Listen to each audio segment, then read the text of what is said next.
The oak door of my $2.2 million Charlotte mansion swung open. The usual scent of lemongrass was gone, replaced by the suffocating stench of greasy fried meat and rubbing alcohol. My quiet sanctuary was completely gutted. Jenny, my pregnant sister-in-law, sprawled across my cream leather sofa, spitting sunflower seed shells directly onto my Persian rug. She wore my custom silk robe, a garment I had yet to even wear. Across the chaotic living room, Brionna, my mother-in-law, unhooked the framed photographs of my late father, dropping them carelessly into a trash bag. In their place, she taped up a cheap ultrasound calendar with a sickeningly proud smile. "Put those down right now." My voice cut through the noise, sharp and low. Jenny rolled her eyes, resting a hand on her swollen belly. "You make so much money. Why are you so stingy to your own family? I am carrying the first grandchild of this bloodline. People are right. Women who cannot have kids always become bitter and cruel." Stephen stepped out of my master bathroom, drying his hands on my guest towels before tossing them onto the floor. "Ariadne, stop being so dramatic. The house is huge. You giving up one room will not kill you, make a scene, and you just prove you are a cold-blooded monster who hates her own family." Heavy footsteps pounded on the hardwood. Peter stormed into the foyer. He ignored the appalling mess and my father's photographs in the trash. He lunged forward. His hand cracked across my face with the force of a swinging brick. The impact threw me backward, my shoulder slamming into the drywall. The metallic taste of blood flooded my mouth. "I am the man of this house," Peter roared, standing mere inches from mine. "My mother decides who stays here. You speak back to her again, and I will throw you out on the street. A wife is property of this family. Know your place." I swallowed the blood pooling behind my teeth. My spine locked straight. My mind went dangerously still. I lowered my eyes and forced a terrified, broken whisper. "I understand. I am sorry. I will sign the house over to you tomorrow." An hour later, the clinking of silverware echoed in the dining room. I set a bowl of mashed potatoes on the table. The left side of my face throbbed, heat radiating from my swelling cheekbone. Peter sat at the head of the table, slicing his steak with the arrogant posture of a victorious king. Brionna hummed a cheerful tune, completely ignoring my bruises. Jenny chewed loudly, scrolling on her phone, unbothered by the brutal violence that had just occurred. My gaze swept over the men at this table. 3 years ago, I wrote a check for $45,000 to erase Peter's student loans. 2 years ago, I wired $20,000 to save Stephen's mismanaged craft brewery from bankruptcy. I bought their freedom. I subsidized their lives. Today, they treat me like a high-paid servant they can beat into submission. They broke my illusion of marriage tonight. But tomorrow morning, I am the one holding the hammer. Brionna wiped her mouth with a napkin. "Since the house goes in Peter's name tomorrow, we need to completely restructure the finances. Ariadne, your direct deposits will route directly to Peter's primary account from now on. Jenny needs a premium nursery setup, and babies are expensive. You will receive a strict weekly cash allowance for gas and basic groceries. A good wife supports the family legacy without asking questions." Peter pointed his steak knife at my chest. "Hand over your car keys. Now." I pulled the key fob from my blazer and placed it on the counter. He snatched it up, shoving it into his pocket with a triumphant sneer. He stood up, towering over the table, and walked over to block the front door. He crossed his arms, his chest puffed out in a pathetic display of borrowed power.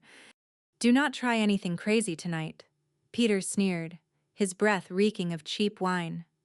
"You are sleeping in the small guest room down the hall. The master suite belongs to my mother now. You stay put, and tomorrow morning, you sign those papers." I forced a shallow breath, keeping my eyes fixed firmly on the floorboards. I nodded, picked up my empty plate, and retreated down the hallway. The guest room door clicked shut, the lock engaged. The terrified, submissive wife vanished. The cold, calculating academy administrator took her place. I deal with rich, entitled bullies for a living. I know exactly how their fragile egos operate. You do not reason with a parasite. You surgically cut off its blood supply. Midnight struck. Peter's heavy snores rattled through the drywall. I opened my laptop. The screen bathed the dark room in a harsh blue glow. I sent a single message to my private attorney, outlining the exact legal trap I needed waiting at dawn. I sent a second urgent message to an aggressive, cash-rich real estate investor in my network who specialized in closing overnight deals. I opened my banking portal. One click. Peter's supplementary credit cards were deactivated. Another click. His name evaporated from my life insurance policy. A final click routed my executive payroll to an isolated offshore account. The digital execution took less than 10 minutes. I closed the laptop and walked over to the window. The sky over Charlotte slowly bled from pitch black to a bruised purple. The Vance family slept soundly in my beds, dreaming of their unearned empire. They had absolutely no idea that the ground beneath their feet had just been rigged with explosives. Morning sunlight sliced through the living room windows. My private attorney, Mr. Sterling, sat perfectly still in the leather armchair. He placed a thick stack of crisp legal documents onto the coffee table. The quitclaim deed rested on top. Transfer of 100% ownership. $2.2 million of prime Charlotte real estate, wrapped up with a neat bow. Brianna practically vibrated with raw greed. She paced behind the sofa, already barking orders about knocking down walls for an open-concept kitchen.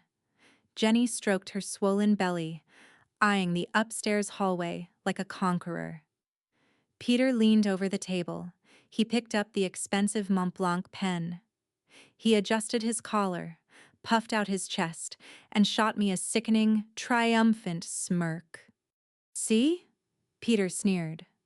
"Sometimes a man just has to apply a little physical discipline to make a modern woman understand her natural duties. You finally learned how to be a proper wife. Ariadne. Took you long enough." I kept my face perfectly blank. I stared at the gold tip of the pen hovering over the signature line. The steel jaws of the trap were wide open. The rat was eagerly sniffing the cheese. The pen descended. Mr. Sterling's hand shot out, covering the signature line entirely. "Before you sign, Mr. Vance, full legal disclosure is required by state law." Mr. Sterling pulled a bright red folder from his briefcase and pushed it across the glass. "Whoever assumes the title of this property automatically assumes its total financial liabilities. Currently, this asset is flagged for a massive emergency IRS audit due to a corporate tax lien connected to the original buyer. The outstanding federal debt is $1.4 million. The oxygen completely vanished from the room. Peter's hand froze midair. The expensive pen slipped from his trembling fingers and clattered against the glass table. Brianna's arrogant smugness melted off her face, instantly replaced by stark terror. $1.4 million. She shrieked, pointing a violently shaking finger at my face. "You cursed, demonic witch. You set a trap to send my beautiful son to federal prison." Jenny scrambled backward on the sofa, clutching her stomach. "Stephen, get away from those papers right now. We are not going down for his massive debt. We are leaving." Stephen shoved his hands into his pockets and backed towards the front door. "Peter, you are on your own. Man, my baby comes first. Do not drag us into your doomed criminal mess. Like you always say, you are the man of the house. You handle it." Peter stared at the red folder. His chest heaved in rapid, shallow jerks. Beads of sweat formed on his forehead. The alpha male facade crumbled into pathetic cowardice. "I will not sign," he stammered, scrambling backward. "I am not taking on her criminal debt. I want absolutely nothing to do with this cursed, rotting house." Mr. Sterling smoothly slid the quitclaim deed away and replaced it with a single, crisp, white page. "To legally protect yourself from imminent IRS asset seizure, you must sign this waiver of marital interest. It permanently and irrevocably severs your legal right to the property.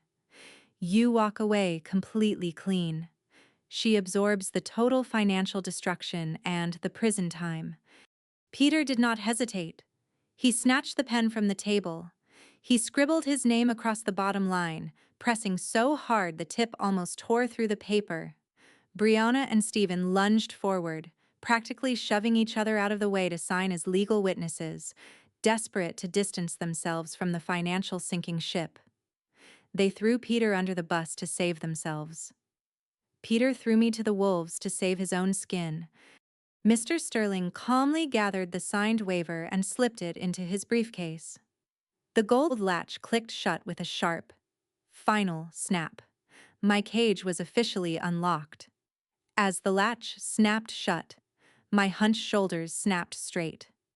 The terrified, submissive wife evaporated from my bones, leaving behind a creature forged of ice and steel. I stood up and looked down at Peter. His forehead still glistened with terrified sweat. "Thank you, Peter," I said, my voice perfectly level. The IRS document was a hypothetical risk assessment. A legal prop. There is no $1.4 million federal debt. The title is absolutely pristine. Peter blinked rapidly, his mouth hanging open. "What did you just say?" "This house is completely debt-free. And because you just signed that waiver in front of witnesses, you legally abandoned every single claim to it." I pulled a folded document from my blazer and dropped it onto the table. "I sold the property to a corporate buyer last night for $2.2 million. Cash. The money cleared my private offshore account an hour ago. You just signed away a multi-million-dollar empire because you were too much of a coward to stand your ground." The color drained entirely out of Peter's face, leaving a sickly pallor. Then, a furious red flushed up his neck. He lunged across the coffee table, a feral growl ripping from his throat, his hands curling into fists. Heavy diesel engines rumbled in the driveway. Heavy boots pounded up the front steps. Two uniformed police officers and a crew of private security contractors pushed straight through the unlocked front door. The new corporate owner demanded immediate possession of the asset. Peter instantly pivoted his strategy. He puffed out his chest, marching right up to the lead officer, pointing a shaking finger at me. "Officer, arrest this woman right now. She is mentally ill. She forged documents to steal my marital assets. She is off her medication. She is barren and taking her crazy jealousy out on my pregnant sister-in-law. I am the man of this house, and I demand you remove her in handcuffs." He tried to gaslight the police. He weaponized my fertility to paint me as an unstable villain. The lead officer did not even blink. Mr. Sterling handed the officer the freshly signed waiver of marital interest alongside the corporate deed. One glance at the legal signatures confirmed reality. "Sir, you possess no legal residency status here," the officer stated, stepping firmly between Peter and me. "Vacate the premises immediately, or you will be placed in handcuffs for criminal trespassing." The security crew moved quickly. They stuffed Jenny's maternity clothes, Stephen's video games, and Brianna's luggage into heavy black trash bags, hauling them out and dumping them onto the manicured grass.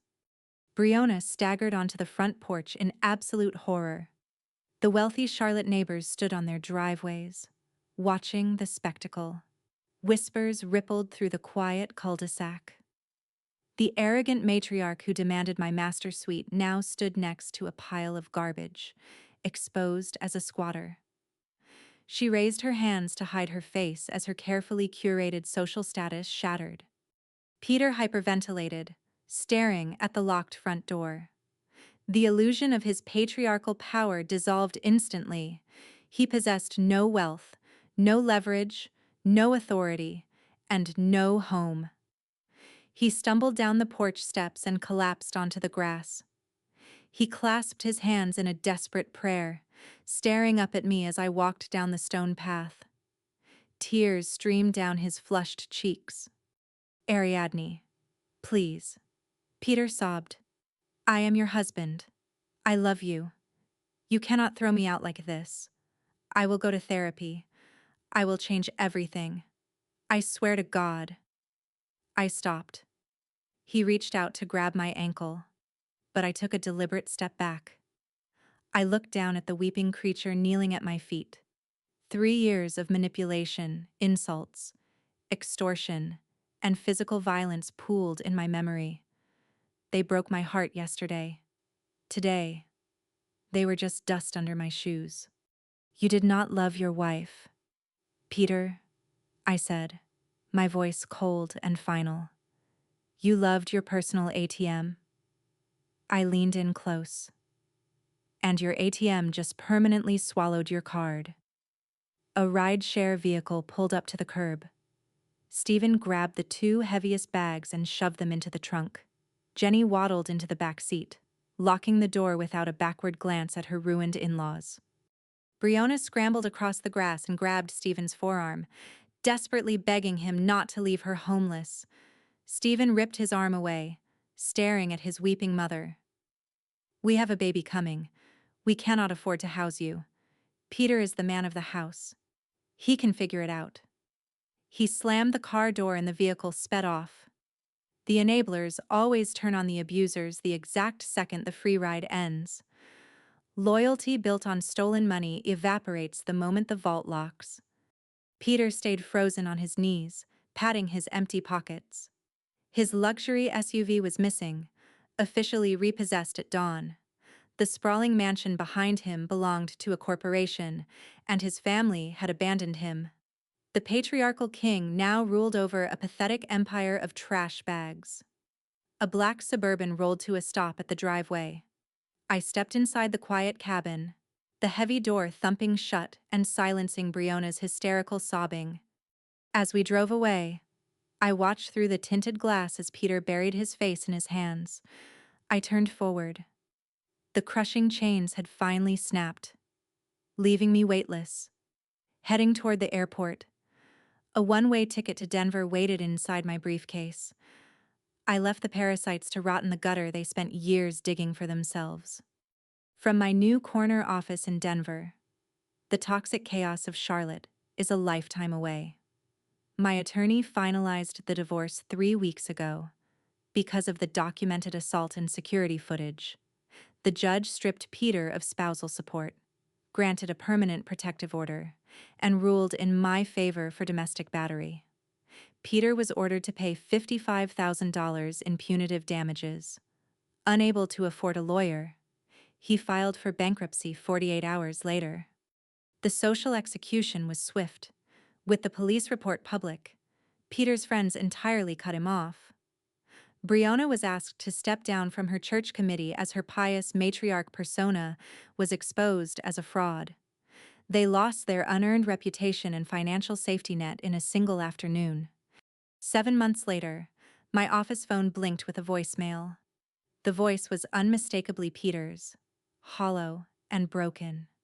He spent 4 agonizing minutes crying, whining that he only wanted a united family and was currently sleeping on a broken futon in a moldy studio.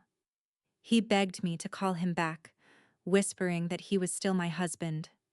A year ago, that voice would have triggered a crippling panic attack. Today, pity had completely evaporated. I experienced only a profound silence and clicked delete, erasing his final manipulation from my existence forever. My new life in Denver rests on unshakable peace. I come home to crisp mountain air and people who respect my space. Last Friday, I hosted a dinner party for colleagues and trusted friends.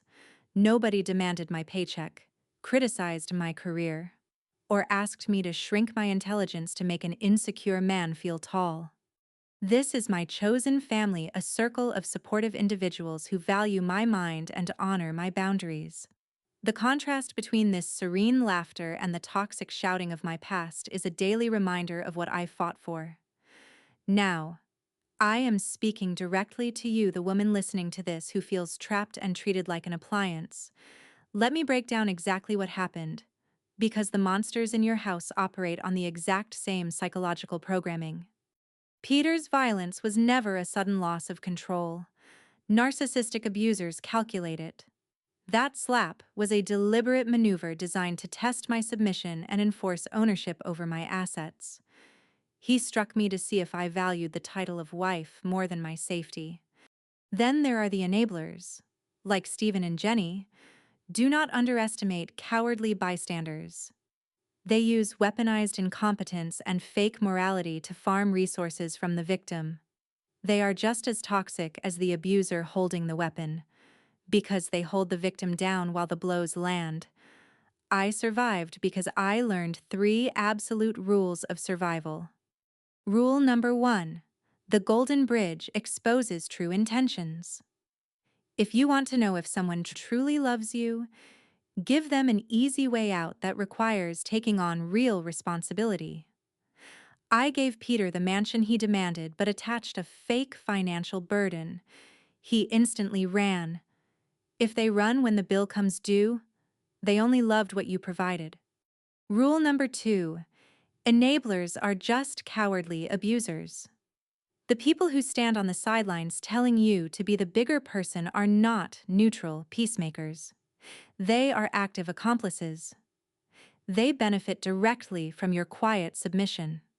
Rule number 3. Forgiveness is a choice, but access is a privilege. You can forgive someone from a distance for your own peace, but you are under no obligation to ever let them sit at your table again. My door is permanently locked to anyone who treats grace as weakness. Look closely at the people demanding you compromise your boundaries for their comfort. If you disappeared tomorrow, would they mourn your heart, or just panic over their empty wallets? Leave a comment below if you have ever had to evict a parasite from your life. Don't forget to share this with someone who needs the courage to finally walk out the door. I am Ariadne, and I am free.